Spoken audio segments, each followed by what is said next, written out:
ഇത് കാണുന്നവരെല്ലാം എൻ്റെ കുഞ്ഞിനെ സഹായിക്കും.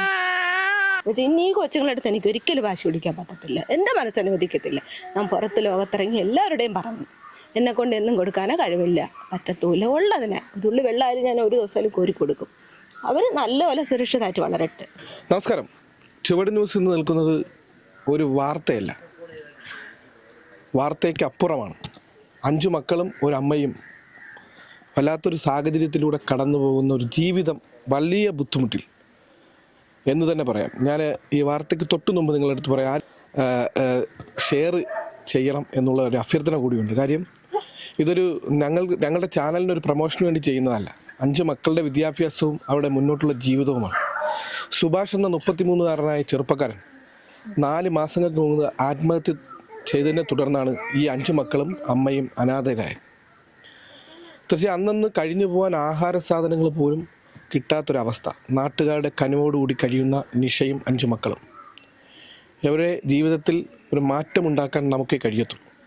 തീർച്ചയായും ഞാൻ അവരുടെ വീടിൻ്റെ സാഹചര്യങ്ങളൊക്കെ നിങ്ങൾക്ക് കാണിച്ചു തരാം.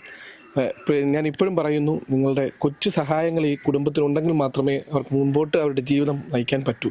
5 മക്കൾ എന്ന് പറയുമ്പോൾ 5 കൈക്കുഞ്ഞുങ്ങളെക്കാളും അത്ര കുഞ്ഞു മക്കളാണ്. അവിടെ മുഖം കണ്ടാൽ തന്നെ ആ സങ്കടം നമ്മളെ മനസ്സിൽ വരും. അത്രയേറെ എനിക്ക് പറയാൻ വാക്കുകളില്ലെങ്കിൽ പോലും ഈ ഒരു വാർത്ത എടുക്കുമ്പോൾ അത് മുഴുവിപ്പിക്കണം എന്നുള്ളതാണ് ഒരു റിപ്പോർട്ടറെ കടമ. അതുകൊണ്ട് മാത്രമാണ് ഞാൻ ചെയ്യുന്നത്. തീർച്ചയായും ഈ വീടിൻ്റെ അവസ്ഥ എന്ന് പറയുമ്പോൾ 5 മക്കളുമായി ഒരു അമ്മ കഴിയുന്ന വീടാണ്. ഈ വീടിൻ്റെ ഭിത്തി വരെ പൊട്ടിയിരിക്കുന്ന ഒരവസ്ഥയാണ്. ഈ ഫ്രണ്ട് വശമൊക്കെ നമ്മൾ നോക്കിയാൽ വളരെ ഒരു കാറ്റടിച്ചാൽ ഇനിയുള്ള മാസങ്ങൾ എന്ന് പറയുമ്പോൾ മഴയും വലിയ കാറ്റൊക്കെ വരുന്ന ഒരു മാസമാണ്.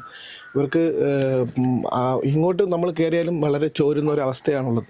സുഭാഷ് ഒരു തടിപ്പെട്ട് ജീവനക്കാരനായിരുന്നു. നല്ല സന്തോഷത്തോട് പോകുന്ന ഒരു കുടുംബമാണ്. സുഭാഷ് എന്തിനാണ് ആത്മഹത്യ ചെയ്തതെന്ന് കുടുംബത്തിലുള്ള ആർക്കും തന്നെ അറിയത്തില്ല. അപ്പോൾ നമ്മളോടൊപ്പം ചേരുന്നത് ഈ അയലോകത്ത് താമസിക്കുന്ന ചേച്ചിമാരാണ്. അവർ ഇവരുടെ അവസ്ഥ കൃത്യമായി ഇവർക്കാണ് കാര്യങ്ങൾ അറിയാവുന്നത്. ഇവരാണ് ഒരുപാട് പേരെ ഈ നാട്ടിലുള്ള ഒരുപാട് സാമൂഹിക പ്രവർത്തകരെയൊക്കെ കണ്ടതും അവരോടൊക്കെ ഇത് അറിയിച്ചതും. തീർച്ചയായും ഞങ്ങളെപ്പോലും അറിയിക്കുന്നത് ഒരു കുട്ടിയാണ്. ഒരു വാട്സാപ്പിൽ നമുക്കൊരു സന്ദേശം അയക്കുന്നു, ഇങ്ങനെ 5 കുട്ടികളുമായി ഒരു അമ്മ കഴിയുന്നവർക്ക് ആഹാര സാധനങ്ങൾക്ക് വരെ ബുദ്ധിമുട്ടുണ്ടെന്നാണ്. നമുക്ക് ഇവരുടെ വാക്കുകൾ കൃത്യമായും ഇവരാണ് ഈ വിഷയങ്ങളിൽ കൃത്യമായി ഇടപെട്ടുകൊണ്ടിരിക്കുന്ന ഇവരുടെ വാക്കുകൾ നമുക്ക് കേൾക്കാം. തൊട്ടതിലൊക്കെ കിടക്കണേണ് ഞാൻ എപ്പോഴും കാണുന്നത് ഞാനാണ്. അന്നോട്ട് ഇന്ന് വരെയും കണ്ടുകൊണ്ടിരിക്കുന്ന കാര്യങ്ങൾ ഞാനേ ഉള്ളൂ. അവളെ ഭർത്താവ് ഉള്ള സമയത്തിനും ഇല്ലാതെ നഷ്ടപ്പെട്ടപ്പോഴും എൻ്റെ മുമ്പിലാണ് ഈ കുഞ്ഞുങ്ങൾ വരണത്. എന്നെ കൊണ്ട് എന്നും കൊടുക്കാനോ കഴിവില്ല, പറ്റത്തൂല്ല. ഉള്ളതിനെ ഒരു ഉള്ളി വെള്ളമായാലും ഞാൻ ഒരു ദിവസം കോരി കൊടുക്കും. അവർ നല്ലപോലെ സുരക്ഷിതമായിട്ട് വളരട്ടെ. ഇത്രയും എനിക്ക് പറയാനുണ്ട്. 5ാമത്തെ കൊച്ചിന് കരളിന് വീക്കായിട്ട് സുഖമില്ലാത്തൊരു കൊച്ചാണ്, മഞ്ഞക്കാമലയാണ്.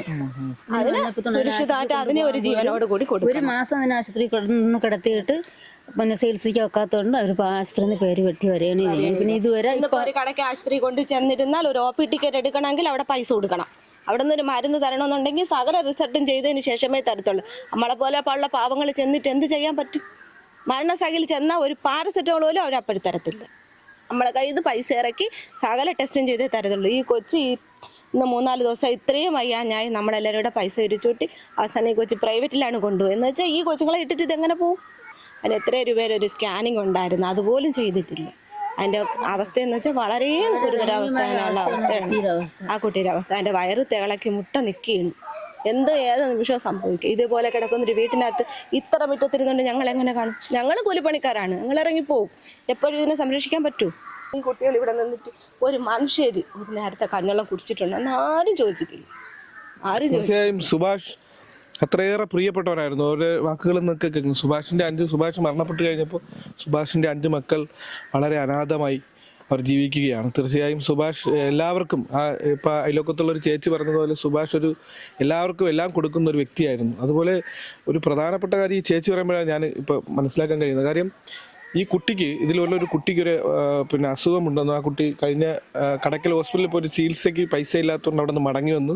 കഴിഞ്ഞ ദിവസം ഇവിടുത്തെ നാട്ടുകാർ പിരിച്ചു കൂട്ടിയാണ് അടുത്തുള്ള പ്രൈവറ്റ് ഹോസ്പിറ്റലിലേക്ക് പോയത്. ഇത് ഒരു വല്ലാത്തൊരവസ്ഥയാണ്.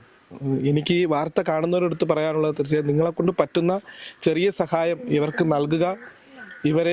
ഈ കുട്ടികൾക്ക് നല്ലൊരു വിദ്യാഭ്യാസം നൽകുന്ന ഒരു സാഹചര്യം വാർഡ് മെമ്പറും അതെല്ലാവരും ഒക്കെ ചെയ്യാമെന്ന് പറഞ്ഞിട്ടുണ്ടെങ്കിൽ പോലും ഞാൻ നിങ്ങളുടെ അടുത്ത് അപേക്ഷിക്കുകയാണ്. ഇതുപോലുള്ള സാഹചര്യങ്ങൾ ഒരുപാട് വാർത്തകൾ ചെയ്യേണ്ടി വന്നിട്ടുണ്ടെങ്കിൽ പോലും ഈ 5 മക്കളെ കാണുമ്പോൾ അവരുടെ മുഖത്തെ പുഞ്ചിരി കാണുമ്പോൾ തന്നെ നമ്മുടെ മനസ്സിലൊരു സങ്കടാവസ്ഥയാണ്. ഞങ്ങളെ കൊണ്ട് പറ്റുന്ന സഹായങ്ങൾ ഞങ്ങൾ ചെയ്യും. എങ്കിലും നിങ്ങൾ ഈ വാർത്ത കാണുന്നവർ കണ്ടിട്ട് കാണാത്ത രീതിക്ക് പോകരുത്. എന്തെങ്കിലും ഒരു കുഞ്ഞു സഹായം ഇവർക്ക് കൊടുക്കാനുള്ള ഒരു സാഹചര്യം ഉണ്ടാകണം എന്നാണ് ചുവട് ന്യൂസ് നിങ്ങളോട് പറയാനുള്ളത്.